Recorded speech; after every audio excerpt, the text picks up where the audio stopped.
Beshem Hashem Naseh V'Nasiach Be'ezat Hashem. We're going to learn from a very well-known sefer written by Rosh Yeshiva Aharon Feldman, Rabbeinu Morenu Aharon Feldman Shlita, the Rosh Yeshiva of my Yeshiva, Yeshivat Yisrael. The sefer is called The River, the Kettle, and the Bird. So the river, the kettle, and the bird. So first question is, this is a Shalom Bayit Sefer. What does it have to do with river?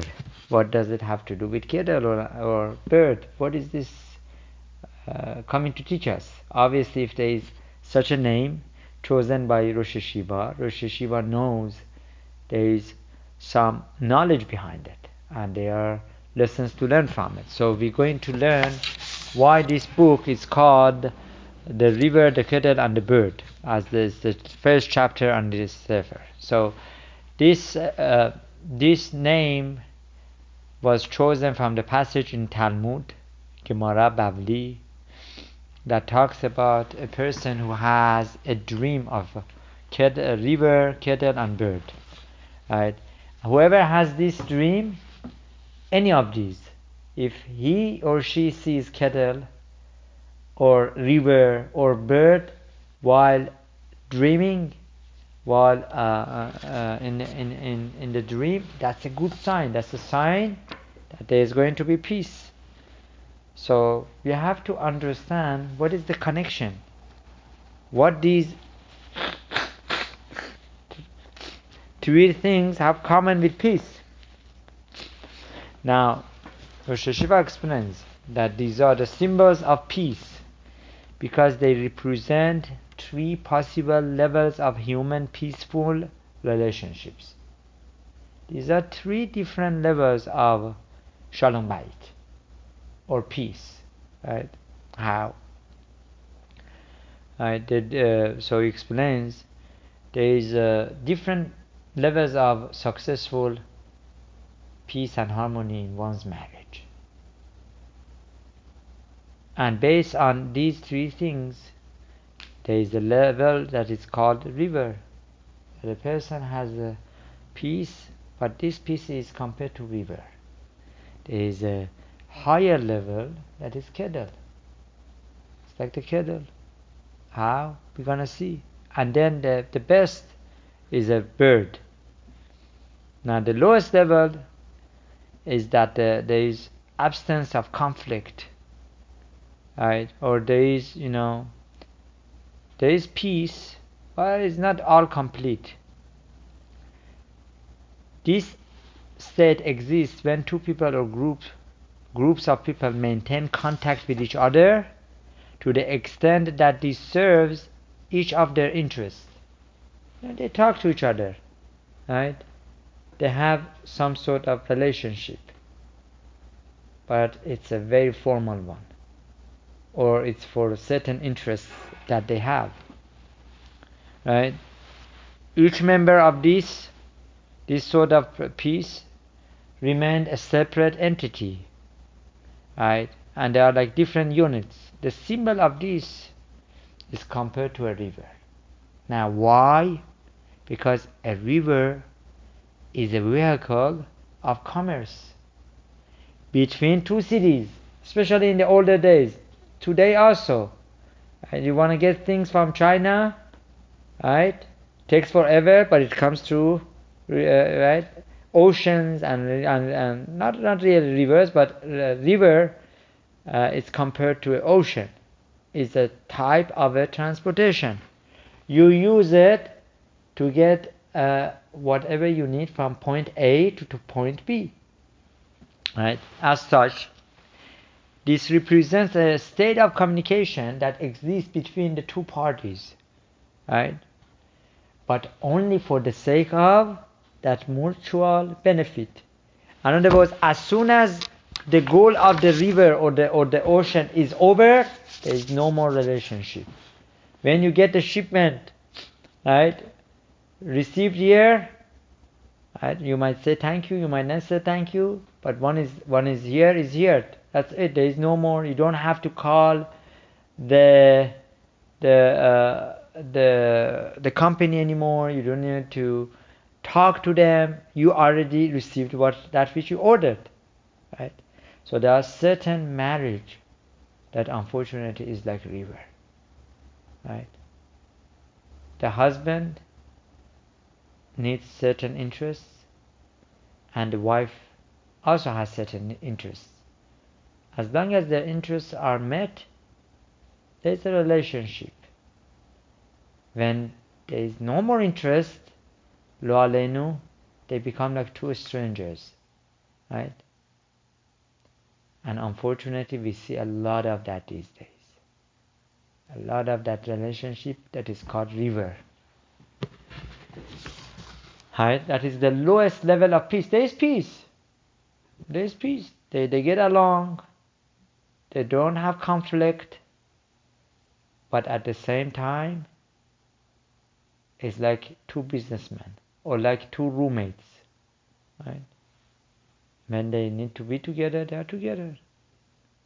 When this one, right, doesn't want to be with the other one, they might not get into fight, but it's like, it's a so-so type of a peace, right? Sometimes the husband could compromise, sometimes he doesn't compromise, sometimes she compromises, but they don't have the interest of others in their mind as much as they have the interest of their own, right?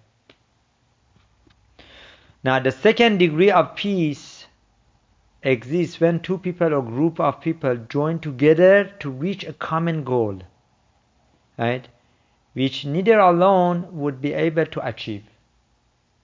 They need to get together. Like, we just had the World Cups, right? I didn't see any of it, right? But I heard Argentine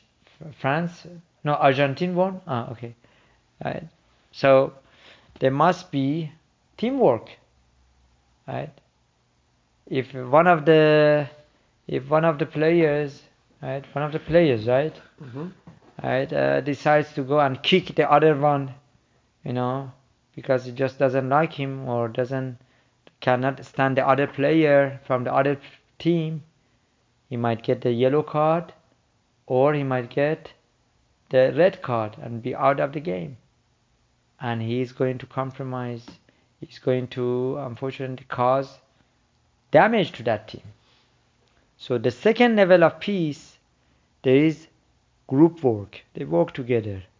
They have certain goal, and in order to achieve that goal, there is cooperations. Right? Now, there are certain times that we see nations, they join together in a mutual defense pact, right? That they say if one country attacks the other country, we're gonna come defend you. And that was one of the reasons why Ukraine got to war with Russia, because they decided to become part of this NATO, that is supposed to these European countries that are supposed to protect each other in case that one of the countries is attacked, the other one come and help, right? And so far it's been 11 months that or maybe more that they have this war going on, and thousands of people have been killed, right? So there is some sort of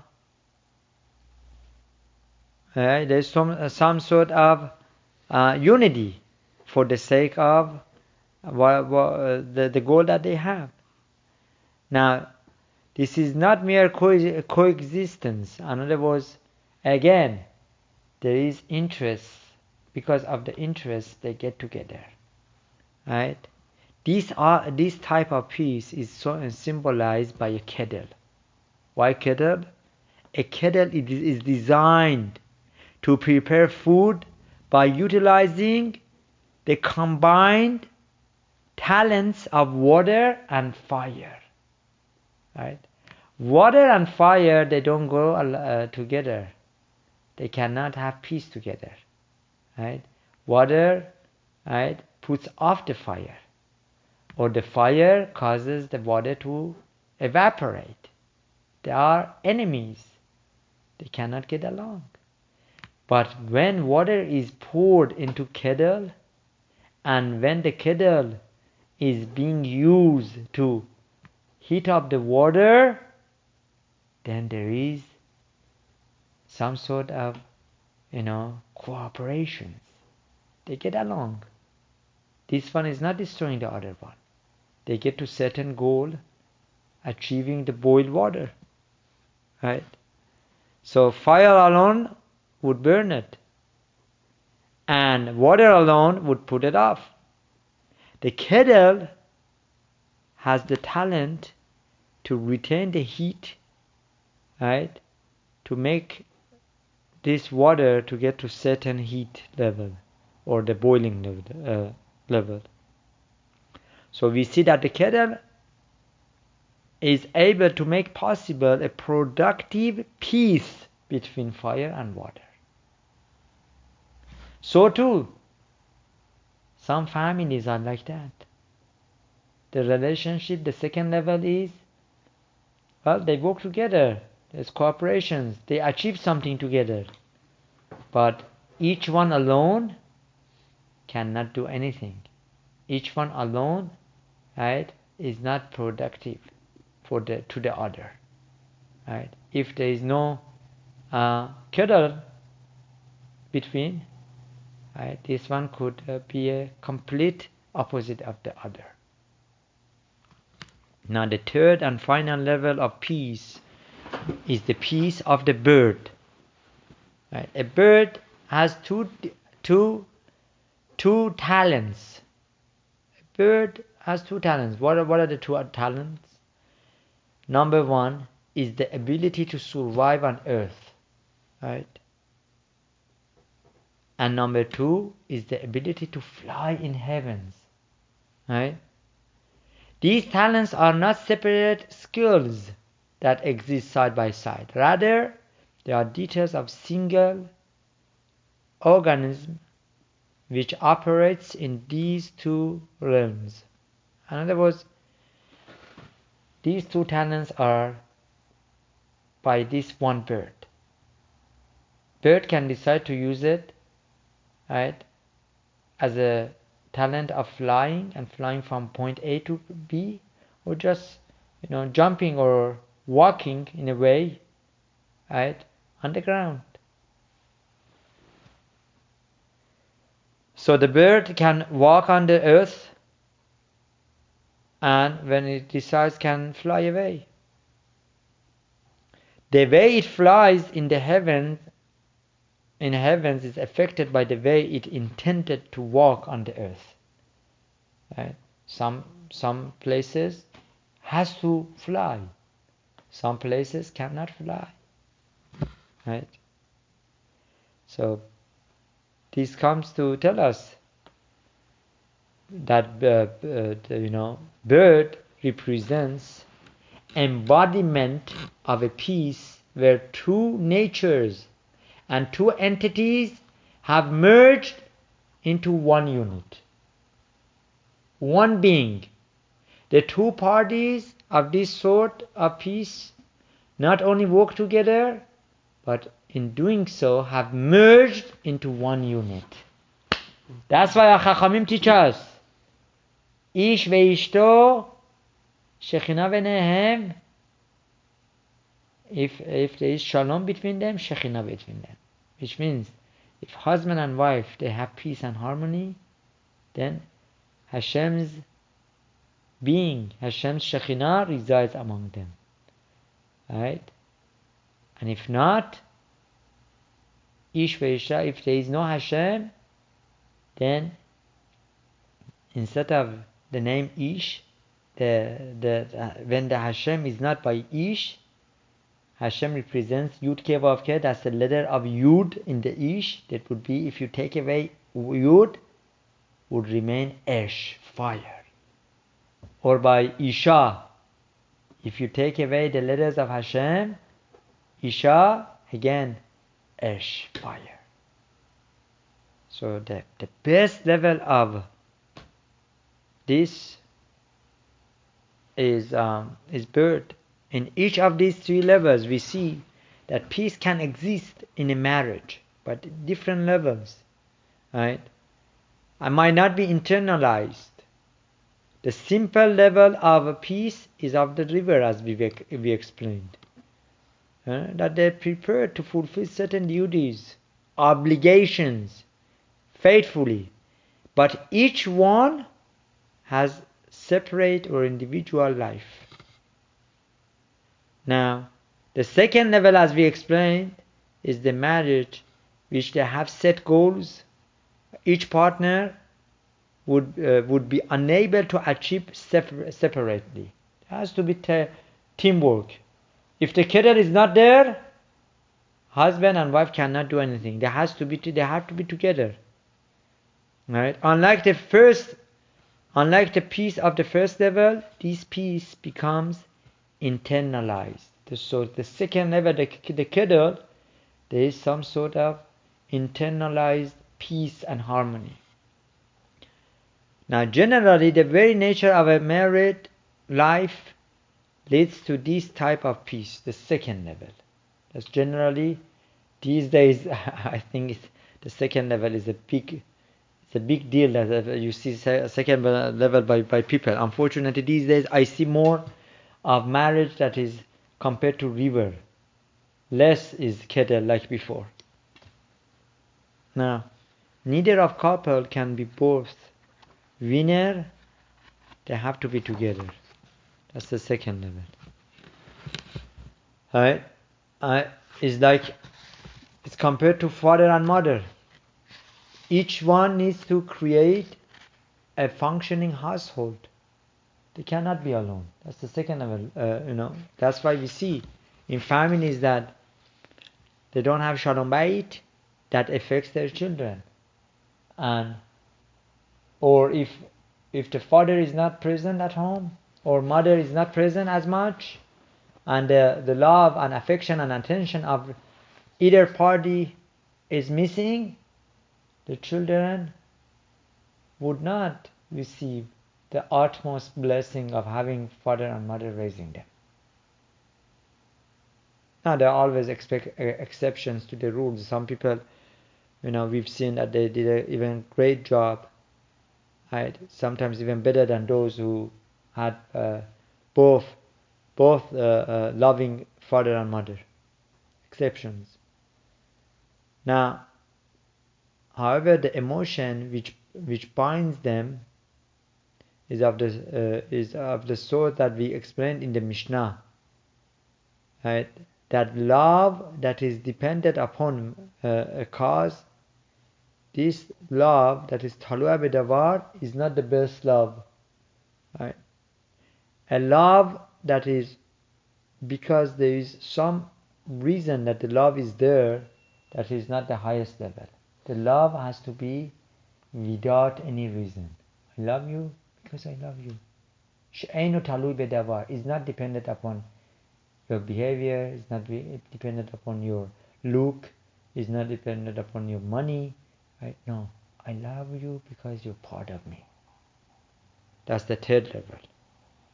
That's the highest level of peace in marriage, which completely they are internalized. They have the peace. If one is lacking something, the other one lacks the same thing. They both work together, right? That is the case of the bird. So much so that if a person, there is no I in that relationship. Because saying I, that's the sensation of there is only me. And in that type of Shalom Bayit, bird, it's only we. This stage of marriage, according to the Prophet Malachi, Navi, is Vehi Chaver Chavercha Veshet, that she is your comrade, and the wife of your covenant. The wife of your covenant, that refers as the perfect description of this stage, right? Which means that the two members, they become one. They become part of a new creation. That's why husband and wife, that they get married together, they are not separate anymore. They become one.